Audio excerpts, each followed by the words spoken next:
الکریم اما بعد فاعوذ باللہ من الشیطان الرجیم بسم اللہ الرحمن الرحیم ادعوا ربکم تضرعا وخفیہ انہ لا يحب المعتدین۔ تم اپنے رب کو گڑ گڑا کر اور چپکے چپکے پکارو، بے شک وہ حد سے بڑھنے والوں کو پسند نہیں فرماتا۔ اس آیہ مبارکہ کے ضمن میں کافی عرض کر چکا ہوں۔ آج جس پہلو پر دعا کے عرض کرنے کی سعادت حاصل کر رہا ہوں وہ ہے جی نماز کے بعد ہاتھوں کو اٹھا کر دعا کرنا۔ ایک تو مطلقاً ہم ہاتھ اٹھاتے نا جی، اکثر ساتھی جو ہے نا جی وہ اپنے آپ کو بڑا سمجھتے ہوئے ہاتھ نہیں اٹھاتے، شرم محسوس کرتے ہیں، بالخصوص یہاں تک کندھوں تک ہاتھ اٹھانا، سینے تک ہاتھ اٹھانا، یا پھر ایسے اپنے ہاتھوں کو اپنے سر سے اوپر کر لینا، شرم محسوس کرتے ہیں، ایسے نیچے ہاتھ رکھ لیتے ہیں، ہاں جی، نماز کے بعد بھی دعا نہیں مانگتے۔ تو آج ہم احادیث سے یہ دیکھیں گے کہ کیا یہ جو سنی حضرات ہاتھوں کو ہاتھ اٹھا کے دعا کرتے ہیں، نمازوں کے بعد دعا کرتے ہیں، ان کا کوئی ثبوت بھی ہے کہ ہمیں بس چبلا ماری جا رہے ہیں؟ ہاں جی، کیونکہ دیکھیں میں یہاں پر بیٹھ کر اگر صحیح بات کروں گا نا جی تو جو بھی عمل کرے گا مجھے اس کا حصہ ضرور ملے گا، اور اگر میں کرتا ہوں غلط بات، میں نے گمراہی پھیلائی جانتے ہوئے، جان بوجھ کے، مجھے پتہ ہے قرآن حدیث میں اس کا کیا حکم ہے، میں جان کے کہہ رہا ہوں نہیں ایسے نہیں، ایسے ہے، وہ بندہ غلط عمل کر رہا ہے تو حضرت صاحب سیدھا عذاب مجھے پہلے پہنچے گا، میں سبب بننا اس کا۔ اہل سنت و جماعت وہ عظیم جماعت ہے جس کا سیدھا کنیکشن جناب رسالت مآب صلی اللہ علیہ وسلم تھا۔ مجھے جب سند ملی تھی نا جی، آج کل تو سندیں ہو گئی چھوٹی، اتنی بڑی سند تھی میری عالم کی، اور اس پہ پورا لکھا ہوا تھا جی یہ اس کا شاگرد ہے، وہ اس کا شاگرد ہے، وہ اس کا شاگرد ہے، وہ چلتا جناب رسالت مآب صلی اللہ علیہ وسلم تک سلسلہ پہنچا کہ یہ ایک علم کی لڑی ہے جو ہم تک پہنچی ہے، اور ہمارا سلسلہ الحمدللہ وہاں تک پہنچ رہا ہے جہاں پر بانی شریعت ہاں جی جناب محمد رسول اللہ صلی اللہ علیہ وسلم کی علم و حکمت کے چشمے پھوٹ رہے ہیں، وہاں تک سلسلہ ہمارا چل رہا ہے۔ حضرت علامہ حسن بن عمار بن علی شرنوالی حنفی لکھتے ہیں کہ سلام پھیرنے کے بعد ذکر کرے، اس کے بعد اپنے لیے اور مسلمانوں کے لیے دعا کرے جو نبی اکرم صلی اللہ علیہ وسلم سے منقول ہو۔ سلام پھیرتے ہیں ہم، ذکر کرتے ہیں ہم، دعا کرتے ہیں۔ اچھا جی، حضرت ابو امامہ رضی اللہ تعالیٰ بیان کرتے ہیں کہ عرض کیا گیا یا رسول اللہ کس وقت زیادہ دعا قبول ہوتی ہے؟ آپ نے فرمایا آدھی رات کو اور فرض نمازوں کے بعد۔ حضور نے کیا فرمایا؟ دو اوقات زیادہ دعا قبول ہوتی ہے، ایک آدھی رات کو ساری دنیا سو رہی ہوتی ہے، تو جاگ کے اس جاگنے والے کے ساتھ، اس حی و قیوم کے ساتھ تو راز و نیاز کر، تو التجائیں کر، پھر دیکھ اللہ تعالیٰ تیرے کس طرح مسئلے حل کر۔ ایک فرض نماز کے بعد، یہ سنن ترمذی شریف کے اندر حدیث پاک موجود ہے۔ حضرت معاذ بن جبل رضی اللہ تعالیٰ عنہ بیان کرتے ہیں کہ میں نے نبی اکرم صلی اللہ تعالیٰ علیہ وسلم سے ملاقات کی تو آپ نے فرمایا اے معاذ میں تم سے محبت کرتا ہوں، تم کسی نماز کے بعد یہ دعا نہ چھوڑنا، جب بھی نماز پڑھنی ہے نا تم نے یہ دعا لازمی کرنی، اللہم اعنی علی ذکرک و شکرک و حسن عبادتک، یہ دعا لازمی کیا کرو۔ حضور کہہ رہے نماز کے بعد دعا کرنی ہے، ہاں جی، ذکر کرنا ہے، دعا کرنی ہے۔ اچھا جی، جب یہ دعائیں کرے تو اپنے سینے تک دونوں ہاتھوں کو اٹھائے اور ہتھیلیوں کو چہرے کی جانب رکھے، ہتھیلیوں کو چہرے کی جانب رکھے، یہ طریقہ کار۔ پھر وہ کہتے ہیں ملا علی قاری حنفی، آپ نے لکھا کہ نماز کے بعد دعا میں دونوں ہاتھ بلند کرے، دونوں ہتھیلیاں چہرے کی جانب کرے، مرقات شریف کی وہ دوسری جلد میں۔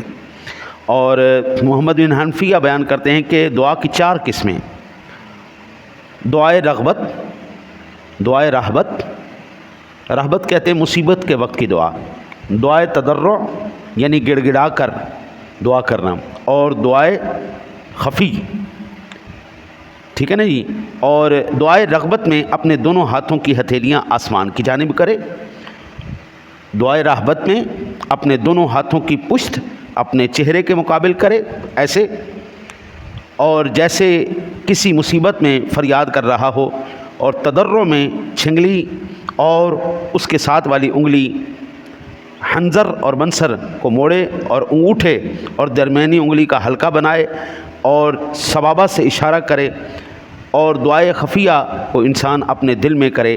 اسی طرح مجموع الفتاویٰ میں مختصر حاکم شہید کی شرح سرخسی کے حوالے سے مذکور ہے، فتاوی عالمگیری کے اندر یہ حوالہ موجود ہے۔ یہ تھا جناب، اللہ آپ کی خیر کرے، نماز کے بعد ذکر اور دعا کا۔ اب جو ہم ہاتھ اٹھاتے ہیں اس کے بارے میں کچھ عرض کر دیتا ہوں۔ بہت سی احادیث ہیں، مختصر میں آپ کے بارگاہ میں عرض کرتا ہوں۔ جی حضرت سلمان فارسی رضی اللہ تعالیٰ عنہ بیان کرتے ہیں کہ نبی اکرم صلی اللہ علیہ وسلم نے ارشاد فرمایا، اللہ تعالیٰ حیادار اور کریم ہے، اور جب کوئی شخص اس کی طرف اپنے دونوں ہاتھ بلند کرتا ہے تو ان کو نامراد لوٹانے سے اللہ تعالیٰ حیا فرماتا ہے۔ یہ سنن ترمذی شریف کے اندر، ابو داؤد شریف کے اندر، ابن ماجہ شریف کے اندر، مستدرک حاکم کے اندر، مسند امام احمد کے اندر حدیث پاک موجود ہے۔ حضرت عمر بن خطاب رضی اللہ تعالیٰ عنہ بیان کرتے ہیں کہ رسول اللہ صلی اللہ علیہ وسلم جب دعا میں دونوں ہاتھ بلند فرماتے تھے تو جب تک ان کے ہاتھوں کو اپنے چہرے پر نہیں پھیرتے تھے ان کو نیچے نہیں کرتے تھے۔ ہم ہاتھ بھی اٹھاتے ہیں اور دعا کے بعد اپنے چہرے پہ بھی پھیرتے۔ نماز کے بعد دعا کرنا، ذکر کرنا کس کا طریقہ؟ نبی پاک صلی اللہ علیہ وسلم کا۔ ہاتھوں کو اٹھا کر دعا کے بعد اپنے چہرے پر پھیرنا، یہ نبی پاک صلی اللہ علیہ وسلم کا طریقہ کار، اور یہ سنن ترمذی شریف کی حدیث پاک۔ حضرت سلمان فارسی بیان کرتے ہیں کہ نبی اکرم صلی اللہ علیہ وسلم نے فرمایا، جب بندہ دونوں ہاتھ اللہ تعالیٰ کی طرف بلند کرتا ہے تو اللہ تعالیٰ اس سے حیا فرماتا ہے کہ اس کے ہاتھوں کو خالی لوٹا دے اور اس کے ہاتھوں میں کچھ نہ ہو۔ ترمذی شریف، ابو داؤد شریف، ابن ماجہ شریف، المعجم الکبیر کے اندر یہ حدیث پاک موجود۔ حضرت صاحب سادہ سی بات ہے، ایک عام دنیا کا سخی آدمی، عام آدمی، اس کے سامنے جب ہاتھ پھیلا لیے جائے نا تو وہ اب مناسب نہیں سمجھتا کہ اس بندے کو، میں کئی مرتبہ اپنے ساتھیوں کو منع کرتا ہوں بیکاریوں کو نہ دیا کرو، یہ ان کو دینا حرام ہے، لیکن ان کے دل کے اندر وہ ایسی صدا لگاتے کہ دل ان کے پسیج جاتے ہیں اور وہ ان کو پیسے پھر بھی دے دیتے۔ آپ بندے ہیں، آپ مخلوق ہیں اور وہ خالق ہے۔ آپ کی جیب میں چند 100 روپے ہیں، اس کے بے بہا خزانے۔ آپ کے دل میں اتنا رحم ہے کہ کوئی مانگ رہا ہے، آپ جانتے بھی ہیں حقدار نہیں بھی ہے، پھر بھی آپ دے رہے ہیں، تو کیا آپ تصور کرتے کہ جب اس خالق کے سامنے ہاتھوں کو اٹھایا جائے گا اور صدا لگائی جائے گی اور التجا کی جائے گی، حضرت کیا وہ مالک آپ کو خالی لوٹا دے گا؟ مجھے تو نہیں یقین جی، میرا مالک ہاں ایک صورت میں ہے، جس بندے کا کھانا حرام ہو، پینا حرام ہو، پہننا حرام ہو، اوڑھنا حرام ہو، بولنا حرام ہو، چلنا حرام ہو، کمائی حرام ہو، ہر چیز جس کی حرام ہو نا جی، وہ چاہے جتنا مرضی رگڑے لگا کے دعائیں کرے، اس کی دعا نہیں قبول ہونے والی۔ آئے ہائے، ابھی میں بیٹھا، بابا بلے شاہ کی ایک ربائی میں نے اچانک مطالعے کے درمیان آ گئی، پھلاں دا تو اتر بنا، پھلاں دا تو اتر بنا، اتر دا پھر کڈ دریا، دریا وچ پھر رج کے نہا، مچھیاں وانگو تاریاں لا، پھر بھی تیری بو نہیں مکڑی، پہلے اپنی میں مکا۔ مچھیاں وانگو تاریاں لا، پھر بھی تیری بو نہیں مکڑی، پہلے اپنی میں مکا۔ مار اپنے آپ کو، اس کو اعلیٰ سمجھ، عرفہ سمجھ، خالق سمجھ، قوت والا سمجھ، داتا سمجھ، دینے والا سمجھ، اور پھر ہاتھ اٹھا۔ اللہ اکبر۔ میں یہ ساری احادیث بھی عرض کر رہا ہوں اور وقت کے دامن میں اتنی وسعت نہیں کہ میں آپ کو ساتھ عربی متن بھی سناؤں، اس لیے صرف میں کتاب کا حوالہ آپ کے سامنے عرض کروں۔ ایک حدیث پاک بڑی اہم، حضرت عمر بن خطاب بیان کرتے ہیں کہ رسول اللہ صلی اللہ علیہ وسلم پر وحی نازل ہوتی تو آپ کے چہرے کے پاس شہد کی مکھیوں کی بھنبھناہٹ کی سی آواز سنائی دیتی۔ ایک دن آپ پر وحی نازل ہوئی ہم کچھ دیر ٹھہرے رہے اور جب وہ کیفیت ختم ہو گئی تو آپ نے قبلے کی طرف منہ کر کے دونوں ہاتھ بلند کیے. یہ امام صاحب کیوں ایسے بیٹھتے ہیں؟ تاکہ آپ سب لوگوں کے چہرے قبلے کی طرف ہو جائیں. اب جب بھی ہاتھ اٹھائیں آپ کے ہاتھ بھی اٹھے ہوں، آپ کے چہرے بھی قبلے کی جانب. اتنے بندوں کو کعبے سے ہٹا کے اپنا چہرہ قبلے کی طرف کرنا یہ مناسب نہیں تھا. اس لیے ایک بندے کا چہرہ ادھر ہو جائے خیر ہے، سب کے چہرے قبلے کی جانب ہوں. اس کو بھی سنت کا ثواب مل جائے گا، ان کو بھی سنت کا ثواب مل جائے گا. اچھا جی، کہتے ہیں کہ حضور نبی اکرم صلی اللہ علیہ وسلم نے قبلے کی طرف منہ کر کے دونوں ہاتھ بلند کیا اور دعا کی، اللہم زدنا ولا تنقصنا واکرمنا ولا تہنا واعطنا ولا تحرمنا وآثرنا ولا تؤثر علینا وارضنا وارض عنا. ثم قال صلی اللہ علیہ وسلم انزل علی 10 آیات من اقامہن دخل الجنہ ثم قرأ قد افلح المؤمنون حتی ختم 10 آیات. اور یہ دعا کہ اے اللہ ہمیں زیادہ دے، ہمیں کمی نہ کر. اب دیکھو یہ آپ لوگوں کو حضور دعا سکھا رہے ہیں، ایسے دعا کریں یا اللہ ہمیں زیادہ دے، تھوڑی نہیں دینا. اللہ سے جب مانگ رہے ہو تو پھر زیادہ مانگو. یہ کہ یا اللہ 100 روپیہ دے دے، واہ بھائی واہ، اللہ سے مانگا ہے تو کچھ مانگو نا، دبا کے مانگو. یا اللہ ہمیں زیادہ دے، کمی نہ کر، ہمیں عزت دے، ہمیں ذلت سے بچا، ہمیں عطا فرما، ہمیں محروم نہ کر، ہمیں ترجیح دے اور ہم پر کسی کو ترجیح نہ دے، اور ہمیں راضی کر اور ہم سے راضی رہ. اسی طرح آخر تک حدیث. یعنی ہم جو بھی مانگتے ہیں نا جناب وہ اس حدیث پاک میں آ گیا. آپ کیا مانگتے ہیں؟ حضور نے ہمیں طریقہ بتا دیا. اللہ اکبر، اللہ اکبر. حضرت سیدنا ابو ہریرہ بیان کرتے ہیں کہ نبی اکرم صلی اللہ علیہ وسلم نے دونوں ہاتھ بلند کر کے 2 آدمیوں کے خلاف دعا کی. جب حضور کو کوئی تکلیف ہوتی تھی نا تو پھر اللہ کی بارگاہ میں التجا کرتے تھے، یا اللہ انہوں نے تکلیف دی ہے، انہوں نے تکلیف دی ہے. ہمیشہ نا جی میں اسی پہ بات ختم کرتے ہیں. تقریباً اس ٹائم 50 سے زیادہ حدیثیں میرے سامنے کھلی پڑی ہیں، صرف اسی پہ میں بات ختم کرتا ہوں. زندگی میں نا جی حضرت آپ دعا نہیں نہ لے سکتے کسی سے تو بد دعا بھی نہیں لینی. کسی کا بھلا نہیں کر سکتے نا تو برا نہیں کرنا. بالخصوص بالخصوص بالخصوص پہلا جو پوائنٹ ہے وہ ہے ماں باپ کا. ان سے بد دعا کبھی نہیں لینی، ماں باپ کی بد دعا نہیں لینی جناب. اور اگر وہ منہ سے نکال دیں تو اللہ تعالیٰ جب تک دنیا میں اس کا عذاب نہ بندے کو چکھا لے اللہ موت نہیں دیتا. ماں باپ کی بد دعا کا اثر اس دنیا میں دکھتا ہے. دوسرا، ہر وہ شریف آدمی، نیک آدمی جو اللہ اور اس کے رسول سے ڈرتا ہے اور حلال کھاتا ہے.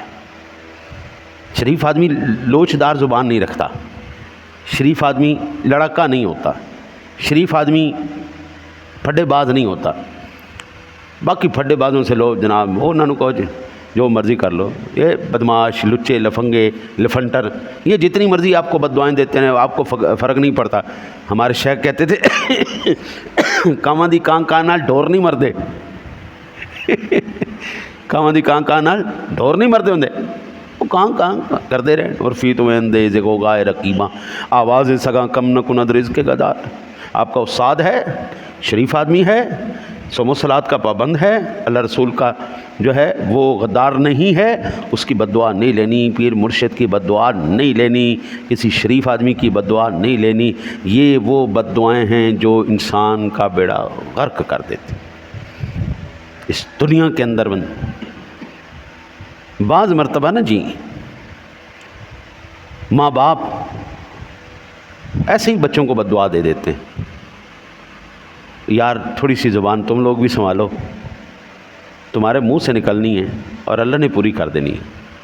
اگر وہ قبولیت کا وقت ہوا اور تو نے اپنے بچے کو، اپنی بچی کو بد دعا دے دی، تو دنیا میں پھر جب وہ تکلیف میں آئے گا، ایمان سے بتا کیا تیرا دل سکون میں رہے گا؟